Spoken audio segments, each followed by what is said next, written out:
저희가 이 오후의 시간에는 빌레몬서의 말씀을 함께 나누려고 합니다. 금요일 날 저녁에 저희가 성경 공부를 하고 있습니다. 근데 성경 공부를 하는 중에 마침 딱 끝난 게 에베소서, 빌립보서, 골로새서가 끝났고 빌레몬서를 해야 될 차례인데, 기왕이면 우리 모든 성도들과 함께 빌레몬서를 하면 좋겠다라는 그 마음이 있어서, 그래서 빌레몬서 말씀을 오늘 전체적으로 함께 나누도록 하겠습니다. 화면을 좀 바꿔주시고요. 여러분들 요거 받으셨죠? 이게 이제 빌레몬서 전체가 들어있는데, 참 지금까지 봤던 것 중에 제일 간단하죠? 이게 한 장밖에 없기 때문에 그렇습니다. 신약에서 참 가장 짧은 서신서, 이 빌레몬서입니다. 1장으로 되어 있는데, 이 말씀은 언제 어디서 쓰여졌을까? 어디냐면 지금 여기에서 이렇게 보면은요, 지금 어디라고 되어 있습니까? 감옥에서 썼다라고 이렇게 되어 있습니다. 그래서 감옥에서 쓴 것을 뭐라고 하죠? 옥중서신이라고 합니다. 옥중서신 하면은 우리가 대표적으로 뭐뭐를 얘기하죠? 에베소서, 빌립보서, 골로새서, 빌레몬서, 이렇게 네 개를 옥중서신이라고 합니다. 이 네 개의 복음은 언제 썼을까요? 사도행전 28장. 사도행전 28장에 보면은요, 그 사도 바울이 선교사로 사명을 감당하면서 1차 터키, 2차 터키와 그리스, 그리고 3차도 터키와 그리스까지 해서 쭉 해서 선교 사명을 감당하고, 그 다음에 예루살렘에 돌아와서 잡히게 됩니다. 그러면서 이 자기의 시민권을 가지고 로마 황제에 항소를 하게 되고요. 그래서 그는 지금 어디에 있냐면 로마의 그 황제 앞에서 재판을 받기 위해서 기다리고 있는 중입니다. 그 가운데서 이제 이게 완전한 감옥은 아니고요. 옛날에 우리 그 정치인들 중에 보면은 가택연금 당하신 분들 계셨죠? 그것처럼 사도 바울이 지금 가택연금을 당하고 있는 그러한 상황이었습니다. 그 자리가 로마였고요. 그래서 이 로마에서 이 바울을 지키는 군인이 있기 때문에 나가지는 못하지만 밖에 있는 사람들이 자유롭게 바울에게 와서 만날 수가 있었습니다. 그렇기 때문에 바울은 많은 사람들과 교류하면서 그 자리에서 2년 동안 그들에게 복음을 전하고, 또 자기가 개척했던 교회 주변에 있는 성도들과 서신을 계속적으로 이렇게 주고받았습니다. 그 서신 중에 오늘 우리 성경책에 들어가 있는 이 책이 바로 에베소서, 빌립보서, 그리고 골로새서, 빌레몬서, 이렇게 네 가지의 말씀이 요 한 시기에 같이 쓰여지게 되었습니다. 그래서 지금 이렇게 보면 빌레몬에게 보낸 편지인데요, 여기가 지금 로마죠. 이 로마인데, 로마에서 지금 어디로 보내고 있냐면 골로새라는 지역으로 보내는 겁니다. 상당히 먼 거리고요. 여기는 지금 터키예요. 여기가 그리스예요. 그리고 여기서 로마까지 잡혀갔습니다. 근데 이 로마에 있으면서 사도 바울은 여전히 많은 성도들과 교류를 했고요.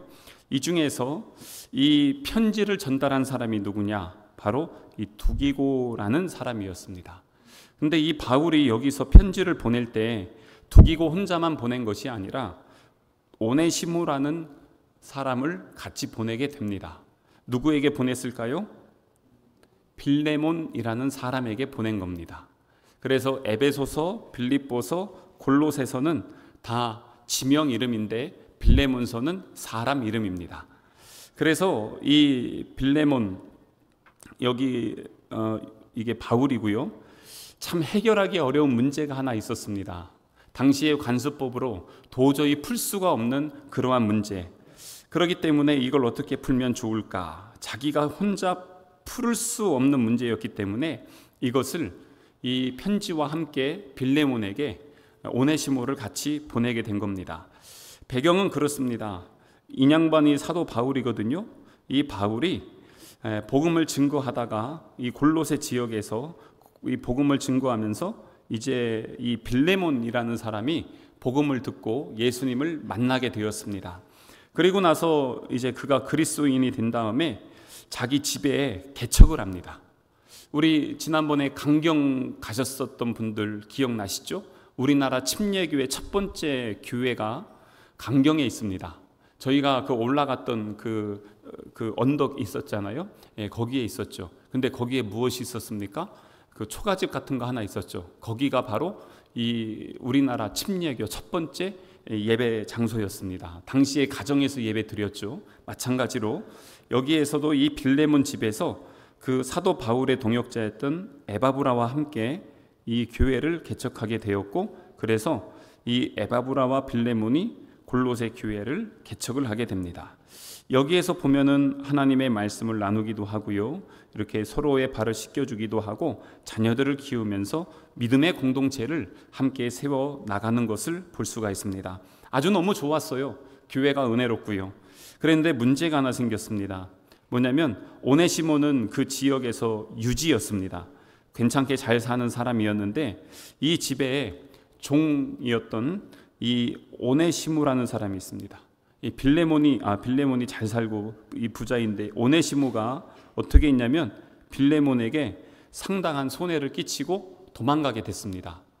도망갔어요. 종인데 주인에게 이거 들키면 자기가 큰일 날 것 같으니까 도망갔어요. 도망가서 어디로 갔냐면 쭉쭉 가다 보니까 로마까지 가게 됐고, 거기에서 누구를 만나게 됐냐면 바울을 만나게 된 것입니다. 그래서 이 갇혀있던 바울을 만나면서 오네시모가 바울과 교제하면서 예수님을 영접했어요. 게다가 얼마나 열심히 예수 그리스도를 믿는 믿음의 사람이 된지 모릅니다. 그러면서 이제 아주 여기 지금 바울 보세요. 바울은 어떻습니까? 완전히 지금 매여 있죠. 매여 있는데 여기 있는 이 오네시모가 아주 충성스러운 일꾼이 되어서 옆에서 뒷바라지하고 여러 가지 일들을 같이 하는 것입니다. 그렇기 때문에 사도 바울의 마음속에 빌레몬이 기왕이면 이 오네시모를 용서해 줬으면 좋겠다. 왜냐하면 이 오네시모가 아주 교회의 유능한 일꾼이 될 것 같은데 이 사람이 자유함을 얻어야 그래 앞으로 복음 사역을 감당할 수 있을 텐데, 그러기 위해서는 반드시 빌레몬이 오네시모를 풀어줘야 됩니다. 근데 이게 쉬운 문제가 아닙니다. 왜 그러냐면 당시에 이렇게 보면은요, 그 빌레몬이라는 사람 다시 한번 설명해 드리면 골로새 지역의 아주 유력한 부자였고요, 도망 나간 종 오네시모의 주인이었습니다. 그가 그리스도인이 되었는데 오네시모도 마찬가지로 도망 나와서 로마에서 가택연금 중인 바울을 만나서 그리스도인이 되었고 두기고와 함께 빌레몬 앞에 서게 되는 것입니다. 그러니까 주인이고 종이죠. 근데 이게 우리나라랑 좀 달라요. 로마의 그 노예 제도가 어땠을까? 로마의 노예 제도는요, 로마에서 노예는 주인의 재산이었습니다. 오전에도 잠깐 말씀드렸지만 노예를 처형해도 주인은 처벌받지 않습니다. 그러니까 주인이 노예를 죽인다고 해서 그게 죄가 되는 그런 세상이 아니었다는 것입니다. 게다가 그 안에 많은 노예들이 있었는데 가정노예, 농장노예, 채석장노예, 검투사노예 등이 있었고요. 또한 가정에서도 여러 가지 일들을 보는 많은 노예들이 있었습니다. 어떻게 이렇게 노예들이 많았을까? 전쟁 때문에 그래요. 로마가 제국을 확장했죠. 그러면서 거기에서 수많은 노예들이 이렇게 들어왔습니다. 그 많은 노예들을 부리고 먹고 살게 되었고요. 로마 제국의 큰 상징이 하나 있었는데 그게 뭐냐면 빵과 서커스. 뭐냐면 고대 로마에는 이렇게 사람들에게 빵을 주고 서커스를 통해서 유흥을 하는 그러한 문화가 하나 있었고, 또 하나는 백부장 문화 있었습니다. 로마 제국의 등뼈라고도 하는데 보통 60에서 80이나 100명으로 이루어진 보병 소대장들이었습니다. 이 사람들이 전쟁 나가서 제국을 확장하고 그리고 엄청난 이익을 얻을 수가 있었죠. 그리고 또한 노예제도 있었습니다. 그래서 이렇게 이 세 가지 노예의 상징을 보면은요, 채찍 자국이 있어요. 그래서 노예를 확인하려면은 등을 쫙 열어보면 채찍 자국이 있냐 없냐로 노예를 판명했을 정도로 당시에 일반적인 노예들도 엄청나게 매를 맞고 살았다는 것을 이렇게 볼 수가 있습니다. 그런데 사도 바울은 로마 시민권 있는 건 당연하고요. 노예 제도에 있어서 이런 사건들이 있었습니다. 어떤 사건이었냐면 스파르타쿠스의 난이라는 게 있었습니다. 이게 어떤 난이었냐면 로마 제국에서 일어난 노예 반란의 주도자 스파르타쿠스가 검투사 74명과 함께 이끌고 도망갔습니다. 검투사도 사실 노예거든요. 싸우는 노예입니다. 그 원형 경기장에서 서로 죽이고 하면서 하죠. 근데 74명을 데리고 도망갔어요. 그래서 로마는 이 사람들이 싸움을 잘하니까 3,000명의 토벌대를 투입해서 그래서 검투사들과 함께 인근 이렇게 갔는데 검투사들이 인근 농장 노예들과 합세해서 규모가 10만 명으로 커져버렸습니다. 그래가지고 3년 동안 전투에서 크라수스가 8개 군단이 반란군을 아주 무자비하게 이렇게 진압을 했는데 그러면서 이 10만 명 중에서 다 죽이고 6천 명 살았거든요. 근데 이 6천 명을 어떻게 했냐? 아피아가도 그 길 양쪽에다가 3천 명씩 십자가에 매달아서 처형했습니다. 이 정도로 잔인하게 노예들은 인권이 어디 있습니까? 아주 잔인하게 그렇게 대했던 것이 로마 정권이었습니다. 게다가 또 하나가 있는데 세쿤두스의 노예였습니다. 그 네로 황제 때 로마의 행정장관인 그 루키우스 페다니우스 세쿤두스라는 사람이 있었는데 이 사람이 자기 집에 노예에게 살해를 당했습니다. 워낙 아주 심하게 힘들게 대하다 보니까 노예가 주인을 죽인 것이죠. 근데 이 양반이 높은 사람이었습니다. 집에 노예가 몇 명이었냐? 400명이었습니다. 근데 이 집에 있는 이 노예, 이 한 사람이 그 노예 한 명이 잘못해서 주인이 죽으면요, 그 집에 있는 모든 노예를 다 죽이는 것이 법이었습니다. 근데 이제 난리가 났어요. 아무 잘못도 없는 400명이 왜 죽어야 되냐? 그래서 이것 때문에 반대 여론이 형성이 되고 시위까지 일어났습니다. 그래서 네로 황제가 원로원 회의를 했는데 여기서 나온 결정이 뭐냐? 법은 법이다. 모든 노예를 다 죽여라. 그래서 결국 400명의 노예가 다 죽은 그러한 사건이 있었습니다. 지금 바울이 이 빌레몬에게 편지를 보냈던 이 시대는 바로 이런 시대였습니다. 다 죽여야 되는 시대. 그러니까 주인에게 재산상 손해를 끼쳤어요. 오네시모 어떻게 해야 됩니까? 죽여야 되는 겁니다. 무조건 죽여야 됩니다. 이건 살려둘 수가 없는 문제입니다. 그러한 시대에서 지금 우리가 이 빌레몬서를 봐야 되는 것이죠. 이러한 상황들 조금만 더 한번 볼까요? 그렇기 때문에 제국이 지배하는 나라의 노예는요, 약육강식과 적자생존, 그냥 도망 나간 종이 잡혀오면은 그냥 죽이는 게 맞습니다. 근데 하나님 나라 어떻습니까? 하나님 나라는 주 안에서 형제입니다. 그렇기 때문에 그리스도의 형상을 이루면서 함께 이루어 나가는, 그렇기 때문에 예수님이 요한복음 13장에 보면은 새 계명을 너희에게 주노라 하면서 뭐라고 하십니까? 주노니 서로 사랑하라. 내가 너희를 사랑한 것 같이 너희도 서로 사랑하라. 새 계명은 사랑하는 법이었습니다. 그렇기 때문에 로마 제국의 이 노예 제도와 하나님 나라의 형제는 지금 충돌하고 있는 것입니다. 같이 할 수가 없는 이러한 상황이 된 것이죠. 그렇기 때문에 바울은 고민하는 겁니다. 자기도 지금 로마 제국에 갇혀 있습니다. 재판을 받는 죄인의 자리에 서 있습니다. 또한 자기 밑에 있는 주인에게 손해를 끼친 오네시모가 있습니다. 하지만 둘이 볼 때는 하나님 나라 관점에서 보면 형제인데 로마 법으로 볼 때는 오네시모는 빌레몬을 통해서 죽어야 되는 관계가 되는 것이죠. 하나님을 믿으면서 이 세상에 있는 법에 어떻게 우리가 따라가야 되냐, 어떻게 해야 되냐 하는 그러한 깊은 고민이 있었을 때 선택이 무엇이었습니까? 이후로는 우리 그 1장 16절 한번 보세요. 바울이 이렇게 편지를 씁니다. 이후로는 종과 같이 대하지 아니하고 종 이상으로 곧 사랑받는 형제로 둘 자라. 내게 특별히 그러하거든 하물며 육신과 주 안에서 상관된 내게랴 하면서 이제는 종으로 대하지 말고 형제로 대해줘라. 그게 어느 나라의 법입니까? 하나님 나라의 법이라는 것입니다. 그래서 우리는 이 땅에서 살아가고 있지만 하나님 나라의 시민권으로 살아간다는 것, 그것은 반드시 죽여야 되는, 나에게 내가 볼 때 저놈은 반드시 죽어야 되는 놈인데, 내가 죽여야 될 놈인데 그 놈을 어떻게 해야 됩니까? 용서하고 사랑하면서 한 형제를 이루어 나가는 것이 하나님의 법이라는 것을 지금 이 바울이 그래서 이 빌레몬서를 쓴 거예요. 그래서 이 편지를 누구에게 보냈냐? 죽어야 될 오네시모에게 편지를 들려서 네가 가, 같이 가. 그리고 빌레몬 앞에 이 편지를 전해 주어라. 그래서 가게 되었던 것이죠. 그래서 이 제국의 본질, 노예 제도는요, 상당히 당시에는 아주 심각한 그러한 문제였고요. 근데 우리 하나님 나라에서 보세요. 하나님이 자기 형상 곧 하나님의 형상대로 사람을 창조하셨습니다. 우리는 그 관점으로 보는 겁니다. 말씀으로 우리의 삶을 통해서 사람들을 대하는 것이죠. 그래서 우리가 무엇이 됩니까? 연약한 자라도 어려운 자라도 하나님의 형상을 입은 하나님의 자녀로 보는 것입니다.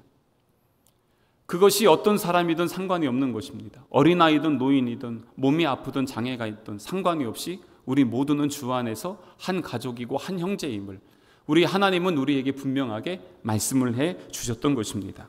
그래서 그 아들 안에서 우리가 속량 곧 죄사함을 얻었는데, 이거는 하나님이 누구를 사랑하셨습니까? 세상을 이처럼 사랑하셨죠. 이 세상 안에는 모든 사람이 다 포함이 되어져 있는 것이죠.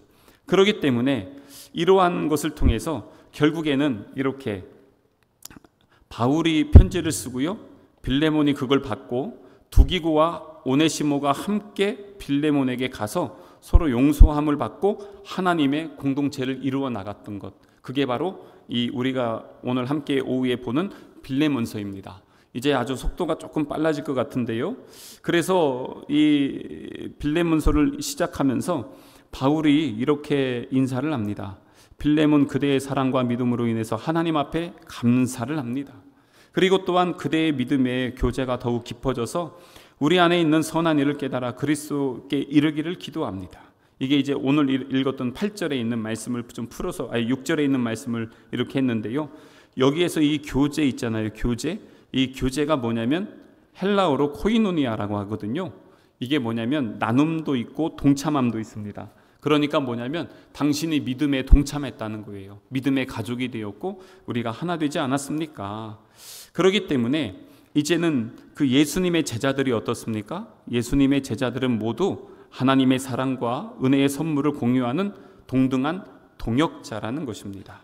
그래서 이 교제를 통해서 우리는 함께 모든 것을 함께 누리는 우리는 동역자입니다. 그래서 이 코이노니아라는 개념은 여기에서 보면은요, 이 사람 보세요. 여기 그림을 보시면은 그래 코이노니아 해야지 좋은 거야. 그러면서 이렇게 앉아 있는 게 진짜 코이노니아냐 교제냐 아니라는 거예요. 교제는 어떻게 해야 됩니까? 함께 나누는 것입니다. 그래서 예배를 통해서는 하나님께 영광 올려드리지만 목장 모임을 통해서 무엇을 하냐? 코이노니아를 하는데 코이노니아는요 절대 혼자 될 수 없는 겁니다. 어떻게 합니까? 같이 해야 되는 것입니다. 이게 아니고요. 어떤 모습으로 됩니까? 하나님의 선물을 받은 자로 함께 기뻐하면서 하나님을 찬양하는 것, 이게 바로 코이노니아라는 것입니다. 그래서 우리가 함께 교제하는 그 시간이 영적 교제, 풍성한 은혜의 교제, 사랑과 나눔의 교제가 되는 것, 그게 바로 이 코이노니아가 되는 것이겠죠.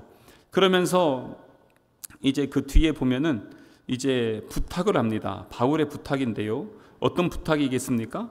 바로 바울이 이거 참 어려운 건데 오네시모가 바울의 아들이 되었다는 것입니다. 그가 지금 내 영적 아들이 되었습니다. 지금 내가 이 갇혀 있는 상황에서 그가 나에게 큰 의지가 되고 도움이 되고 있습니다. 근데 이 오네시모를 보면서 해결할 수 없는 문제가 있는데 이것 좀 반드시 해결했으면 좋겠습니다. 그러면서 15절과 16절에 지금 그 얘기를 하죠. 요구가 뭐였습니까? 이제는 오네시모를 종이 아니라 주 안에서 사랑하는 형제로 받아주십시오. 형제로 받아주십시오. 혹시 우리 안에 이런 분 계십니까? 우리 바울이 코이노니아 교제를 원하면서 지금 마음속으로 구하고 또 편지로 보냈던 것, 이제는 그가 멸시하는 종 같은 사람이 아니라 형제로 그 사람을 받아주십시오 라고 할 때 그것이 오늘 이 시간 나에게 주시는 하나님의 음성이 되시기를 주님의 이름으로 축복합니다. 그래서 이렇게 했을 때 왜 그렇게 빌레몬이 용서를 해야 되냐라는 거예요. 그건 뭐냐면 17절과 19절에 있는 말씀입니다. 그대가 정말 나를 동역자 코이노니아로 여긴다면 나를 맞이하듯이 오네시모를 맞아 주십시오. 그가 잘못한 것이 있거나 빚이 있거든 그것을 내게로 돌리십시오. 내가 갚겠습니다. 그러면서 이 바울이 우리 모두가 형제가 되어야 되는데 그 이유가 뭐냐? 바로 예수 그리스도의 십자가 안에서 우리는 하나가 될 수 있다는 것을. 그래서 우리가 함께 할 때 그 안에서 하나님이 영광 받으심을 이야기해 주고 있는 것입니다. 그래서 지금 두기고와 함께 갔거든요. 이게 설교는 쉽고 말은 쉬운데 행한다는 건 결코 쉬운 게 아닙니다. 진짜로 그렇잖아요. 그래서 이걸 어떻게 하면 좋을까? 그러면서 이제 갔어요. 갔는데 어떻게 됐습니까? 화해하게 됩니다. 왜냐하면 하나님께서 세상을 너무나 사랑하셔서 화목하게 하시고 우리에게 죄를 돌리지 않았던 이 십자가의 사랑으로 빌레몬이 어떻게 하냐면 오네시모를 품어줍니다. 그리고 그에게 자유를 줍니다. 그래서 주 안에서 교제를 합니다. 코이노니아, 교제를 하게 되고요. 하나님 앞에서 동등하며 모두가 용서받고 필요한 존재임을, 그래서 이렇게 부활하신 예수님을 통해서 지금 여기에 있는 이 두 사람, 바로 누굽니까? 여기가 오네시모, 여기가 빌레몬, 두 사람이 하나님 안에서 한 형제가 되었다는 것을 고백하고 있습니다. 이때 같이 편지 쓴 게 골로새서거든요. 골로새서에도 이렇게 고백하고 있습니다. 어떻게 하죠? 하나님의 새로운 가족에는 그리스도인과 유대인도, 할례 받은 자와 할례 받지 않은 자도, 종도 자유인도 없습니다. 오직 그리스도만이 모든 것이며 모든 것 안에 계십니다. 그래서 여기에 보면 이렇게 아주 다양한 인종의 사람들이 나오죠. 이 많은 사람들이 어떻습니까? 주 안에서 하나가 된다는 것입니다. 근데 가끔 우리가 보면은 우리보다 못한 사람들을 멸시할 때가 있어요. 하나님 기뻐하는 것이 아닙니다. 그리고 다른 사람 상당히 무시할 때 있습니다.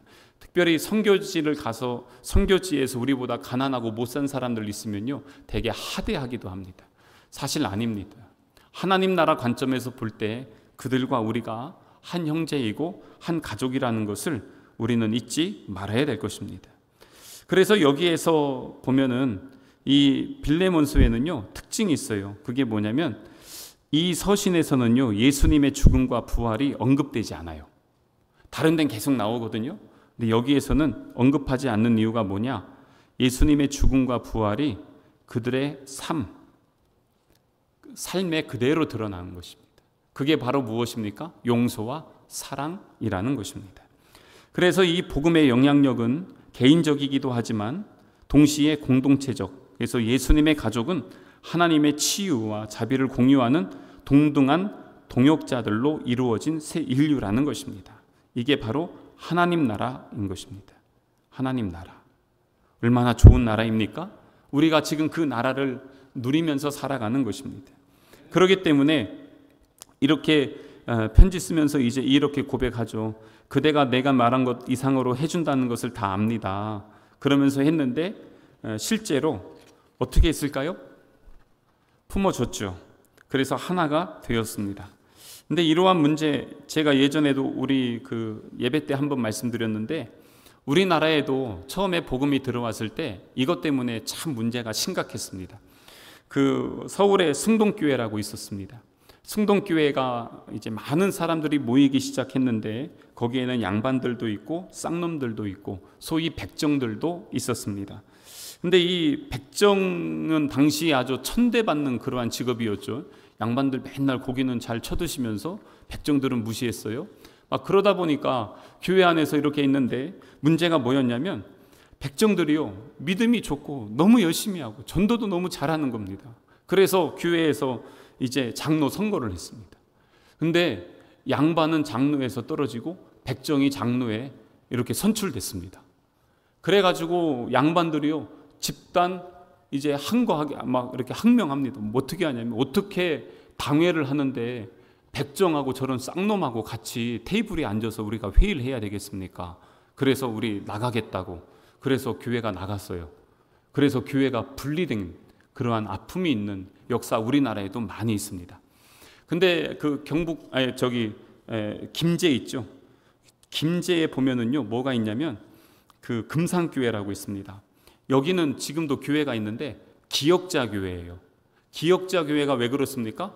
이쪽에 남자, 이쪽에 여자 이렇게 해서 있는데 우리는 그거 남녀 차별이다 뭐 이렇게 생각했는데 당시 선교사님들이나 요번에 가서 이야기를 들어보니까 왜 그랬냐면 남자들이 여자들을 너무 막대하다 보니까 여자들을 보호하기 위해서 분리시켜 놨다는 거예요.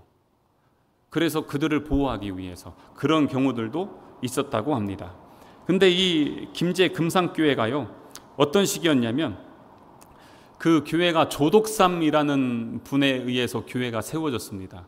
근데 이 조덕삼 씨가 그 집에 그 이자익이라는 머슴이 있었거든요. 근데 교회가 이제 나중에 여기도 사람들이 많아지니까 장로 세우자.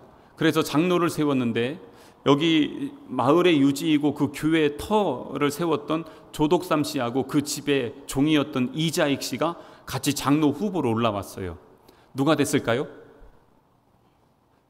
조덕삼 씨가 떨어지고 이자익이 됐습니다. 어떻게 됐을까요?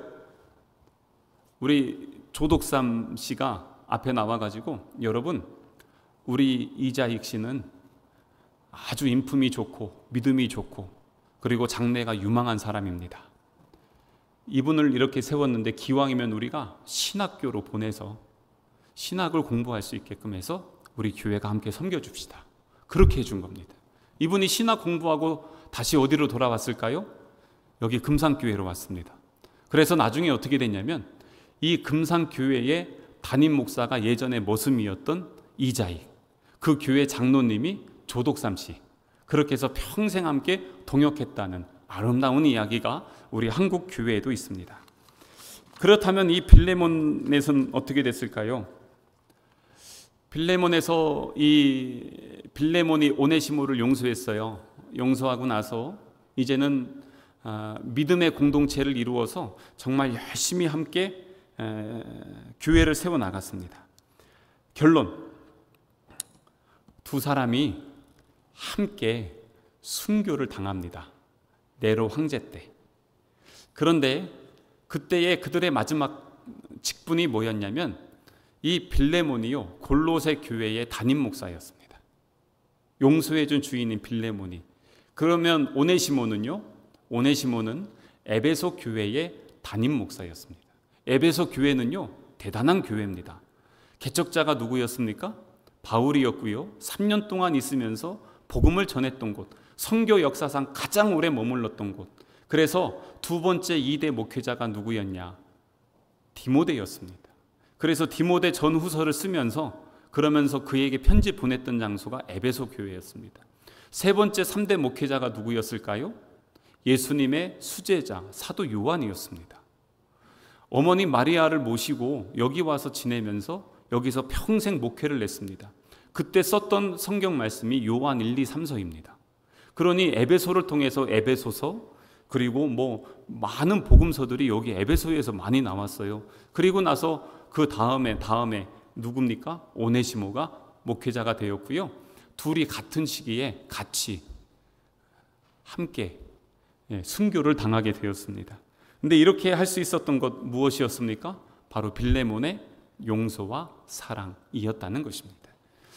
그런데 이게 다 아까도 말씀드렸지만 우리 예수님께서 십자가에 달려 돌아가시기 전에 누구에게요?